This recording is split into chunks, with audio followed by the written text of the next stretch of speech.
श्याम के पास एक भैंस थी। उसने उसका नाम चंपा रखा था। चंपा बहुत ही होशियार और सुरती भैंस थी। वो बाकी भैंस से काफी ज्यादा दूध देती थी। श्याम उसका बहुत ख्याल रखता था और हफ्ते में एक बार उसकी जांच भी करवाता था। दूध की कमाई से श्याम ने अपना बहुत अच्छा घर भी बनवा लिया था। ये सब देख गांव का एक आदमी जिसका नाम मुकेश था, वो श्याम से बहुत जलता था। भैंस तो उसके पास भी थी, पर उसकी भैंस चंपा जैसी नहीं थी, जिसकी वजह से मुकेश उसे बहुत मारता और खाना भी कम देता।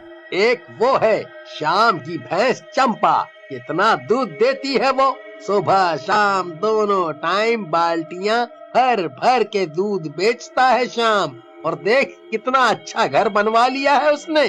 और एक तू है मरगिल्ली सी, कितना ठूस ठूस के खाती है, पर दूध रत्ती भर देती है।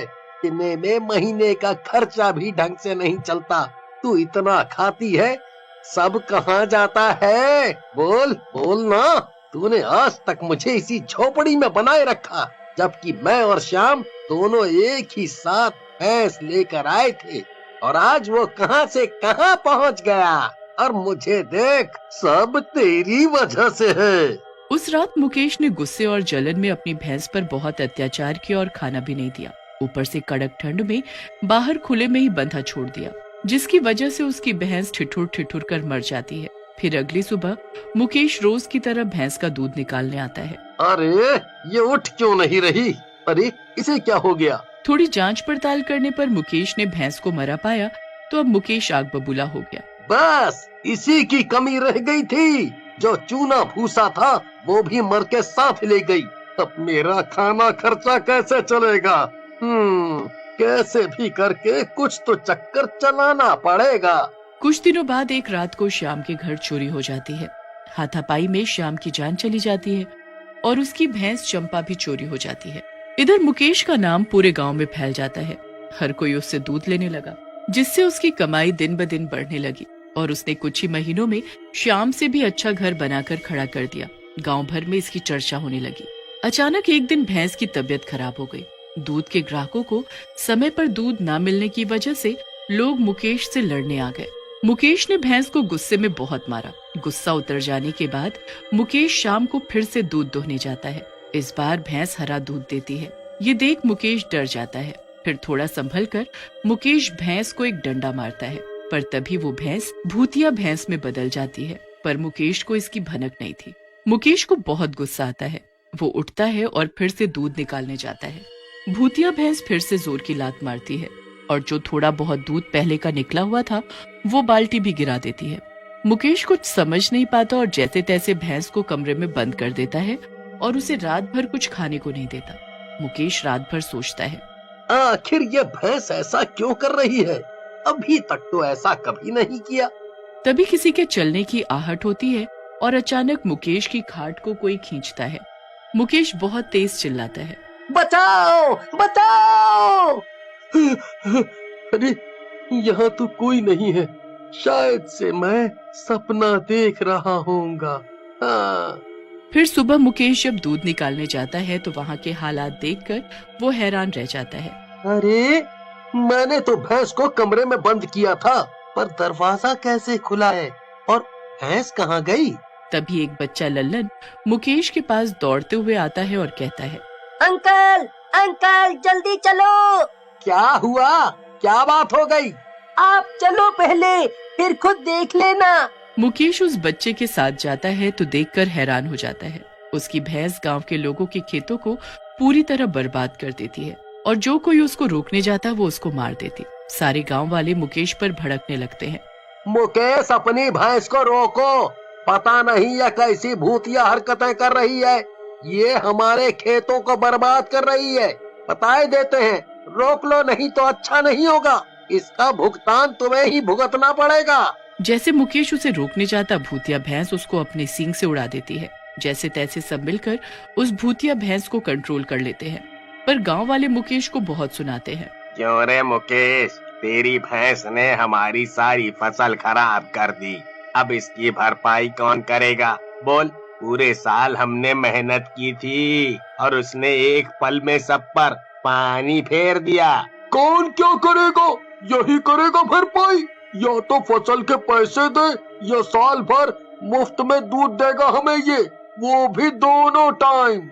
हाँ हाँ, ये सही रहेगा। ये सुझाव पसंद है हमें।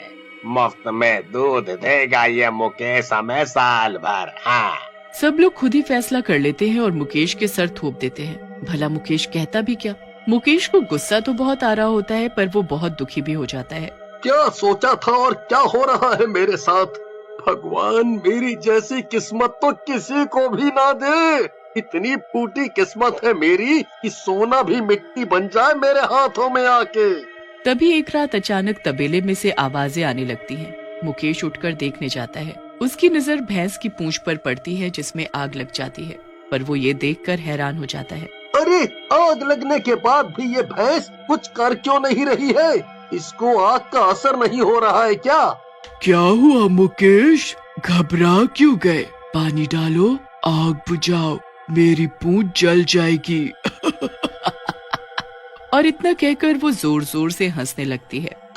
तुम्हें जलन नहीं हो रही है क्या? तुम इतनी आराम से कैसे खड़ी हो? मुकेश को अचानक अपने शरीर पर जलन लगने लगती है और वो देखता है कि उसके शरीर में आग लगी हुई है। मुकेश चिल्लाते हुए बाहर आ जाता है और जोर जोर से चिल्लाते हुए कहता है, बचाओ! इस आग से कोई बचाओ, नहीं तो मैं जल जाऊंगा। अरे कोई आग बुझाओ मेरे ऊपर से, बहुत जलन हो रही है। मुकेश की चीख पुकार सुनकर सारे गांव वाले इकट्ठे हो जाते हैं मुकेश को बचाने के लिए। पर जब वो मुकेश को देखते हैं तो उनके कुछ समझ में नहीं आता। अरे खड़े खड़े मेरा मुंह क्या ताक रहे हो? मुझे बचाओ कोई! आप लोगों को मेरे शरीर में लगी आग नहीं दिख रही क्या? अरे बुझाएं तो जब कहीं आग लगी दिखे हमें, हैं? पहले ये बताओ भाई मुकेश कि आग लगी कहाँ है? मेरे कपड़ों पर तुम्हें आग लगी नहीं दिख रही क्या? सब लोग मना कर देते हैं। फिर मुकेश खुद को देखता है तो उसे भी कोई आग नहीं लगी दिखती और न ही उसका शरीर जला हुआ था। अरे मेरा शरीर तो बिल्कुल ठीक है, मतलब मैं बच गया, पर फिर वो आग? अरे ये पागल हो गया है और कुछ नहीं। चलो भाइयों, नींद खराब कर दी इसने हमारी। परेशान मुकेश उदासी भरा चेहरा लिए घर के भीतर आता है कि तभी अंधेरे में उसे किसी की लाल आंखें दिखती हैं। कौन है वहाँ? सामने आओ, बहुत हो गया तुम्हारा, सामने आओ मेरे। कोई जवाब न आने पर वो बहुत घबरा जाता है। डरते डरते वो आगे बढ़ता है और देखकर हैरान हो जाता है। वो एक भूतिया भैंस थी। अरे ये भैंस को क्या हो गया? इसका ये रूप ऐसे कैसे हो गया? मुझे नहीं पहचाना क्या, जो ऐसे घूर घूर कर देख रहा है? मैं हूँ तुम्हारी चंपा। फिर मुकेश तुरंत माफी मांगने लगता है और उससे कहता है, मुझे माफ कर दो, मेरी गलती है, मैंने तुम्हें पहचान लिया, तुम चंपा हो, श्याम की भैंस। तभी चंपा गुस्से में कहती है, बताओ मेरे मालिक कहाँ हैं और तुमने उनके साथ क्या किया?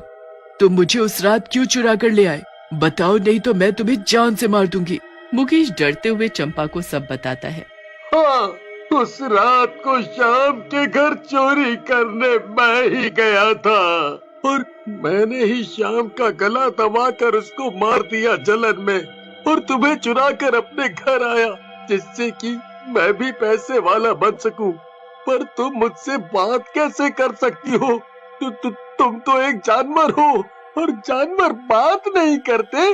तभी भैंस हंसते हुए बोलती है, मैं श्याम हूँ जो अपनी चंपा के शरीर में रह रहा हूँ तुमसे सच उगलवाने के लिए, और चंपा की मदद से तुम्हारे हालात सुधर गए, फिर भी तुम मेरी चंपा को मारते पीटते हो, क्यों?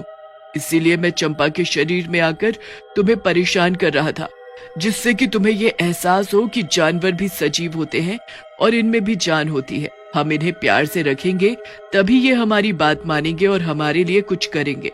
ये सब सुनने के बाद मुकेश रोते हुए श्याम और चंपा से माफी मांगता है और कान पकड़कर कहता है, अब से मैं हर जानवर को प्यार से पालूंगा और ध्यान रखूंगा उनका, और मुझे माफ कर दो श्याम, मैं तुम्हारी जिंदगी तो वापस नहीं कर सकता, पर मैं वादा करता हूँ तुम्हारी चंपा का बिल्कुल तुम्हारी तरह ख्याल रखूंगा। ये सुनकर श्याम की आत्मा सुकून की सांस लेती है और चंपा के शरीर से चली जाती है।